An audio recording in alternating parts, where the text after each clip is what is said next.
In this video, I'd like to go over several upcoming games for the Nintendo Switch. The Nintendo Switch took my heart by storm. But with a long list of classic fun games that are already on the Switch, what could possibly be coming out? Well, let's start with the easiest ones. Breath of the Wild 2 still doesn't have an announced date, but since Breath of the Wild 1 was so good, I can only imagine the second one should be equally as good if not better. But there is a new Legend of Zelda game coming out on the 20th of September, Link's Awakening, which looks to be very promising. The game seems to be taking on some more traditional Zelda gameplay.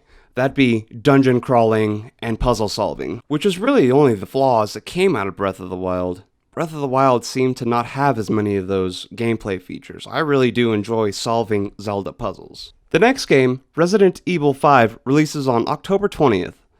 If you have never played Resident Evil 5, what are you doing? Stop watching this video and go play that game. Resident Evil 5 is by far the best Resident Evil game to come out. It compares to no other game of Resident Evil that has come out. Now you might be asking yourself, well, Resident Evil 6 seems to be coming around the same time. How do you feel about that?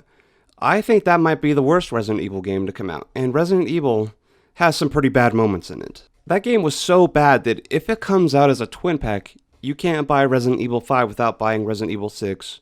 I will forego buying Resident Evil 5. That's how bad it was. Another remake being ported over to the Nintendo Switch is Baldur's Gate 1 and 2. If you haven't played Baldur's Gate 1 or 2, I highly recommend it. Now, when I ask most people if they have ever played Baldur's Gate, they'll tell me, oh yeah, Dark Alliance, that game was badass. Dark Alliance is not what I'm talking about, and Dark Alliance was not badass. Baldur's Gate is a turn-based RPG strategy that runs in real time.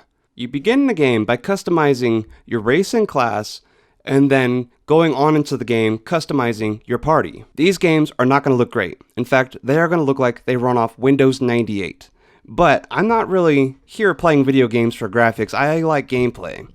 And as far as gameplay, Baldur's Gate far exceeds, Baldur's Gate Dark Alliance, or even a game like Diablo 3. The next game is a direct sequel to the 2016 Doom.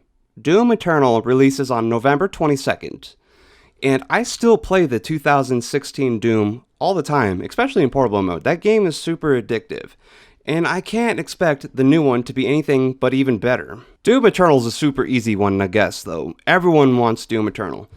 The one that I don't think most people know about yet is that there are rumors floating around Doom 64 being re-released. Hopefully that comes out on the Nintendo Switch. Doom 64 is still to date my favorite Doom. It was the basic classic Doom, but much, much longer. And I can't wait for this thing to release. And finally, one of the biggest titles coming out, still with no announced date, is Metroid Prime 4. I love Metroid Prime. If you've never played Metroid Prime, it's as if Zelda had met a first-person shooter and those had made a baby. Metroid Prime is like one of the most exciting, fun games you can have. All the games on this list I might actually get sometime after they come out. But Metroid Prime 4, the day it comes out, I'm buying it. Now, if you made it to the end of this video, I'm going to go ahead and add a bonus game to this. The Witcher 3 has been rumored to be coming out on the Nintendo Switch, and I would love it if it absolutely did. Just go ahead and do it already. Do it! Just do it! And the most negative thing about all these games coming out is that there are still games on the Nintendo Switch that are out today that I don't have that I absolutely really want. Games like Mario Maker 2, Yoshi's Crafted World, and Dragon Quest Builders. I still really want to play these games and I just haven't had the time or the money to get them. So Nintendo, if you wouldn't mind, please kill it a little less hard. Until then, shut up and take my money.